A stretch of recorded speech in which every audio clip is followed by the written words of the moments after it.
Viber Passion កន្លងមកអត់ដែលធ្វើ review អំពី Viber ណាបងប្អូនណាខ្ញុំ review អំពី Viber បងប្អូនដាក់មកកញ្ចប់ដាក់ទឹកប៉ុណ្ណឹងមកអូខេហើយឆ្ងាញ់ហ្មងញ៉ាំក្រោយពេលបាយ15នាទីកន្លះ20នាទីបងប្អូនអញ្ចឹងយើងអាចញ៉ាំបានហើយ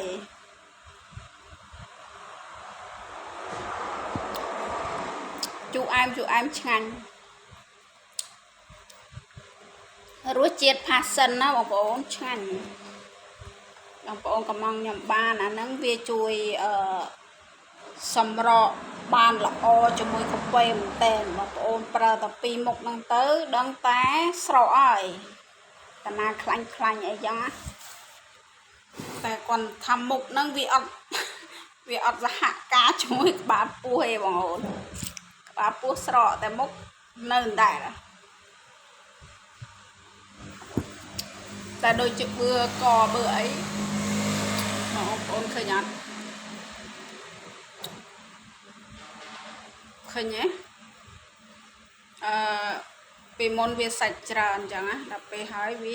វាហាប់ចូលទៅក្នុងបងប្អូនឃើញខ្ញុំទាញមកវាអញ្ចឹងហ៎ដោយតាសាច់ពីមុនវាបឿផ្នត់ហ្មងចេះអញ្ចឹងណាឥឡូវវាអត់មានទេបងប្អូនវាស្រកហើយវាហាប់ចូលទៅក្នុងដោយសារវាមានវីតាមីន C និង Fiber ជំនួយដល់សុខភាពហើយជំនួយដល់កាពះពោះវៀនយើងទៀតណាបងប្អូនផ្លែឈើ12មុខសិតតែផ្លែឈើល្អថ្លៃគេយកមកចម្រាញ់ធ្វើអាហ្នឹងបងប្អូនចឹងស្រកដល់សុវត្ថិភាពអត់ប៉ះពាល់ដល់សុខភាពទេ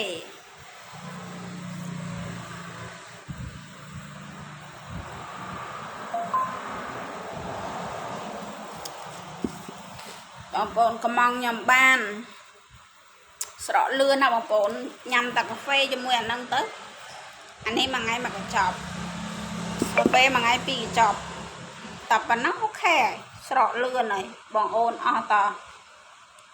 6កញ្ចប់កាហ្វេ3 Viber 3មកបងប្អូនឃើញផលហើយ